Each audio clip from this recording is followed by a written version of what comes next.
नमस्कार, आप देख रहे हैं ज्ञान दृष्टि। दोस्तों, एक बहुत बड़ी डिफेंस डील को लेकर इस वक्त एक ऐसी खबर सामने आ रही है जो हर भारतीय के सीने को गर्व से चौड़ा कर देगी। क्योंकि अगर ये डील फाइनल होती है तो भारत न सिर्फ अपने स्वदेशी हथियारों की ताकत पूरी दुनिया को दिखाएगा, बल्कि एक ऐसे देश की सैन्य मदद भी करेगा जो लंबे समय से एक बेहद आक्रामक और परेशान करने वाले पड़ोसी से जूझ रहा है। और सबसे दिलचस्प बात यह है कि वही देश अतीत में भारत के खिलाफ भी कई बार खुलकर खड़ा रहा है, पाकिस्तान का साथ देता रहा है। लेकिन अब हालात बदल गए हैं। दरअसल यहां बात हो रही है ग्रीस की, जिसे भारत अपना सबसे एडवांस और घातक multi barrel rocket launcher system Pinaka देने की तैयारी में है। यह सिर्फ एक हथियार सौदा नहीं है, बल्कि यह भारत की बदलती हुई वैश्विक रणनीति का एक मजबूत संकेत है। ग्रीस की एक बड़ी और भरोसेमंद न्यूज एजेंसी ने अपने हालिया विस्तृत आर्टिकल में दावा किया है कि भारत और ग्रीस के बीच जल्द ही एक बड़ा और ऐतिहासिक रक्षा समझौता देखने को मिल सकता है। यह सौदा सीधे तौर पर तुर्की के बढ़ते सैन्य दबाव, उसकी आक्रामकता और लगातार बढ़ती धमकियों को ध्यान में रखकर किया जा रहा है। अगर आप भूगोल और जियोग्राफी को थोड़ा समझें तो आप पाएंगे कि तुर्की और ग्रीस आमने सामने खड़े दो पड़ोसी देश हैं, लेकिन इनके बीच का तनाव सामान्य पड़ोसी विवाद से कहीं ज्यादा गहरा और खतरनाक है। फर्क बस इतना है कि तुर्की एक बड़ा, मजबूत और भौगोलिक रूप से जुड़ा हुआ विशाल भूभाग है, जबकि ग्रीस छोटे छोटे सैकड़ों द्वीपों में बंटा हुआ देश है। और यही भौगोलिक बिखराव ग्रीस के लिए सबसे बड़ी चुनौती बन गया है, क्योंकि ग्रीस के कई महत्वपूर्ण द्वीप तुर्की के समुद्री इलाकों के बेहद नजदीक स्थित हैं। तुर्की इन द्वीपों पर दशकों से अपना दावा ठोकता रहा है। कभी समुद्री सीमा को लेकर गंभीर विवाद होता है, तो कभी हवाई क्षेत्र को लेकर खतरनाक तनाव बढ़ता रहता है। ऊपर से तुर्की के पास ग्रीस के मुकाबले कहीं ज्यादा ताकतवर, आधुनिक और विशाल नौसेना मौजूद है। इसी सैन्य ताकत के दम पर, इसी ताकत के घमंड में तुर्की लगातार ग्रीस पर दबाव बनाने की कोशिश करता रहा है। यही वजह है कि अब ग्रीस को ऐसे आधुनिक और प्रभावी हथियारों की सख्त जरूरत महसूस हो रही है जो कम समय में तुरंत दुश्मन को करारा और मुंहतोड़ जवाब दे सके। और इसी गंभीर तलाश में भारत का घातक पिनाका रॉकेट सिस्टम ग्रीस की नजरों में तेजी से ऊपर आ रहा है, पहली पसंद बनता जा रहा है। दोस्तों, ये एक बहुत बड़ी डेवलपमेंट है जो अंतरराष्ट्रीय स्तर पर निकल कर आ रही है, जिसे इस वीडियो में विस्तार से समझेंगे। लेकिन उससे पहले, अगर आप चाहते हैं कि भारत की आवाज पूरी दुनिया तक पहुंचे और हमारा देश हर क्षेत्र में आत्मनिर्भर बने, तो इस वीडियो को लाइक करें और सब्सक्राइब बटन दबाकर इस चैनल को सब्सक्राइब करें। दोस्तों, अब यहां एक बेहद अहम सवाल उठता है कि आखिर ग्रीस भारत से पिनाका रॉकेट सिस्टम क्यों लेना चाहता है। इस पूरे मामले को थोड़ा गहराई से समझना बेहद जरूरी है। दोस्तों, ग्रीस और तुर्की के बीच तनाव कोई नई या हालिया बात नहीं है। यह दुश्मनी सदियों पुरानी है, दशकों से नहीं बल्कि कई पीढ़ियों से दोनों देशों के बीच समुद्री सीमा, हवाई क्षेत्र और छोटे बड़े द्वीपों को लेकर गंभीर और कभी कभी खतरनाक विवाद चलता आ रहा है। एजियन सागर में मौजूद सैकड़ों छोटे बड़े द्वीप हैं, जिनमें से 100 से भी अधिक द्वीप ग्रीस के नियंत्रण में हैं। लेकिन तुर्की इन द्वीपों को, इनकी मौजूदगी को अपनी राष्ट्रीय सुरक्षा के लिए सीधा खतरा बताता है।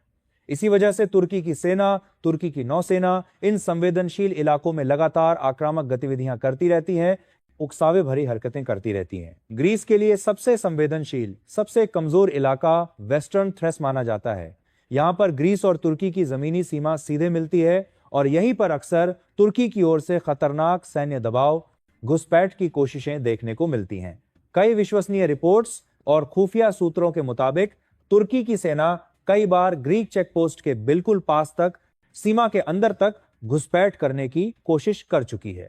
ग्रीस का गंभीर आरोप है कि तुर्की जानबूझकर सोची समझी रणनीति के तहत तनाव बढ़ाने के लिए सीमावर्ती इलाकों में उकसावे वाली भड़काऊ कार्रवाई करता रहता है। तुर्की की मंशा साफ है, ग्रीस को लगातार दबाव में रखना, डराना और अपनी शर्तें मनवाना। ऐसे गंभीर और खतरनाक हालात में ग्रीस को ऐसे आधुनिक हथियारों की सख्त जरूरत है जो तेज हों, भरोसेमंद हों और जिनसे दुश्मन को तुरंत बिना देरी किए मुंहतोड़ जवाब दिया जा सके। Multi barrel rocket launcher system इसी गंभीर जरूरत को बखूबी पूरा करता है। पिनाका सिस्टम की सबसे बड़ी और सबसे खास ताकत यही है कि यह कुछ ही सेकंड में, पलक झपकते ही बड़े से बड़े इलाके को तबाह कर सकता है। दुश्मन की सेना हो या उसके फॉरवर्ड बेस, उसके आगे के ठिकाने, कुछ ही मिनटों में भारी और घातक नुकसान पहुंचाया जा सकता है। पिनाका की मारक क्षमता, इसकी रेंज को लगातार अपग्रेड किया गया है।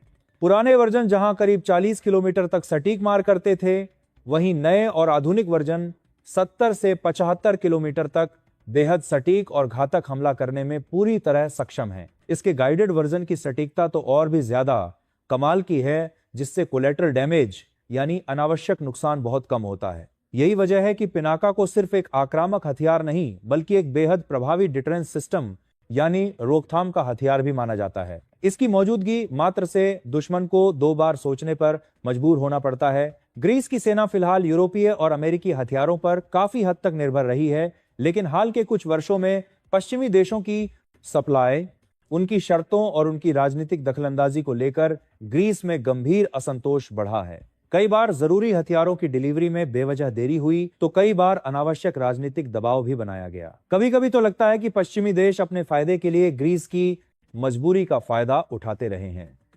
ऐसे निराशाजनक हालात में भारत जैसे भरोसेमंद, तेजी से उभरते और स्वतंत्र रक्षा निर्यातक की तरफ ग्रीस का झुकाव, ग्रीस का आकर्षण बिल्कुल स्वाभाविक माना जा रहा है। भारतीय हथियारों की एक बड़ी और महत्वपूर्ण खासियत यह भी है कि वे सिर्फ कागजों पर नहीं बल्कि असल युद्ध के मैदान में परखे जा चुके हैं। पिनाका सिस्टम ने अलग अलग कठिन परिस्थितियों में अपनी घातक क्षमता बार बार साबित की है। चाहे ऊंचे पहाड़ी इलाके हों या खुले रेगिस्तानी मैदान, हर जगह इसकी परफॉर्मेंस बेहद स्थिर और भरोसेमंद रही है। यही वजह है कि अंतर्राष्ट्रीय हथियार बाजार में भारतीय रक्षा उपकरणों की मांग तेजी से लगातार बढ़ती जा रही है। अगर यह महत्वपूर्ण सौदा आगे बढ़ता है, अगर यह डील फाइनल होती है, तो यह भारत के लिए सिर्फ आर्थिक फायदे का सौदा नहीं होगा, बल्कि रणनीतिक तौर पर, कूटनीतिक तौर पर भी यह एक बहुत बड़ा और मजबूत संदेश होगा पूरी दुनिया के लिए। यह दिखाएगा कि भारत अब केवल हथियार आयात करने वाला, खरीदने वाला देश नहीं रहा, बल्कि विश्व स्तर पर आधुनिक हथियार निर्यात करने वाला, बेचने वाला एक मजबूत देश बन चुका है। साथ ही यह उन देशों के लिए भी एक कड़ा और साफ संकेत होगा जो भारत के राष्ट्रीय हितों के खिलाफ जाकर भारत को नुकसान पहुंचाने के लिए उसके दुश्मनों का खुलकर साथ देते रहे हैं। अब इस पूरे संवेदनशील मामले में तुर्की की बेचैनी, तुर्की की घबराहट भी बिल्कुल साफ दिखाई देने लगी है।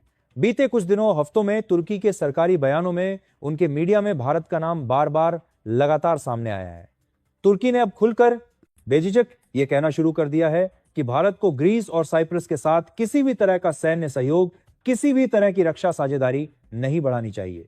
तुर्की का दावा है, तुर्की का मानना है कि अगर भारत ग्रीस को एडवांस और घातक हथियार देता है तो यह सीधे तौर पर तुर्की के खिलाफ एक शत्रुतापूर्ण कदम माना जाएगा। तुर्की की यह घबराहट, यह बौखलाहट अपने आप में बहुत कुछ बयान कर देती है, क्योंकि अगर पिनाका जैसे घातक सिस्टम से तुर्की को वास्तव में कोई फर्क नहीं पड़ता, कोई खतरा नहीं दिखता, तो उसे इतनी तीखी आपत्ति जताने की, इतना शोर मचाने की जरूरत ही नहीं थी। दरअसल तुर्की अच्छी तरह जानता है, समझता है कि पिनाका जैसे आधुनिक और घातक रॉकेट सिस्टम सीमावर्ती इलाकों में उसकी सैन्य दादागिरी को, उसकी धमकियों को काफी हद तक रोक सकते हैं।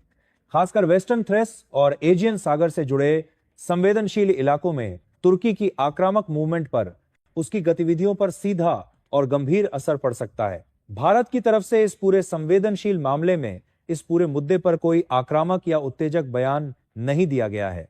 भारत ने हमेशा की तरह अपनी परंपरा के मुताबिक रणनीतिक चुप्पी बनाए रखी है, संयम दिखाया है। लेकिन भारत के व्यवहार से, भारत के कदमों से यह बिल्कुल साफ है कि भारत अब किसी के दबाव में, किसी की धमकी में फैसले लेने वाला कमजोर देश नहीं रहा।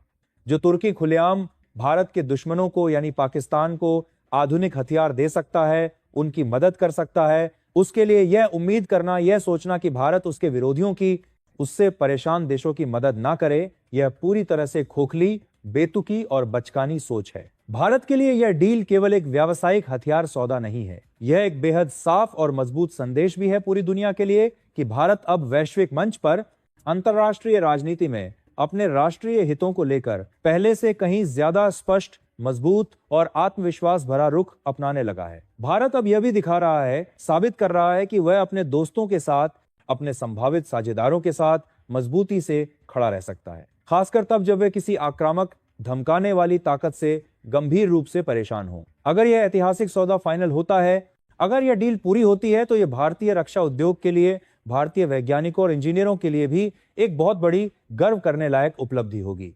इस पूरे घटनाक्रम से भारत की पहचान एक भरोसेमंद और गुणवत्तापूर्ण हथियार सप्लायर के रूप में और मजबूत होती है।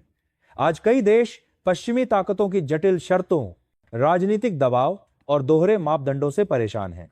ऐसे में भारत एक ऐसे विकल्प के रूप में उभर रहा है जो आधुनिक हथियार देने के साथ साथ राजनीतिक ब्लैकमेल नहीं करता। पिछले कुछ वर्षों में भारत और ग्रीस के सैन्य संबंध लगातार गहरे हुए हैं। दोनों देशों की वायुसेनाएं और नौसेनाएं संयुक्त अभ्यास कर चुकी हैं। ग्रीक पायलट भारत में ट्रेनिंग लेकर परिवार से बात करते हैं चुके हैं और भारतीय वायुसेना भी ग्रीस के एयरबेस से ऑपरेट कर चुकी है। इसका मतलब साफ है कि यह सिर्फ हथियारों का सौदा नहीं, बल्कि धीरे धीरे बना हुआ रणनीतिक भरोसा है।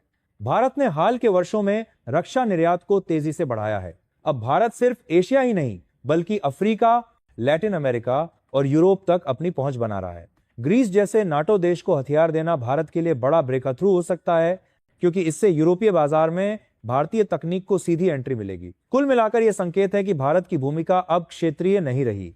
भारत वैश्विक स्तर पर अपनी रणनीतिक मौजूदगी दर्ज कराने की ओर बढ़ रहा है। अब देखना यह है कि यह डील कब फाइनल होती है और इसका असर क्षेत्रीय समीकरणों पर कितना गहरा पड़ता है।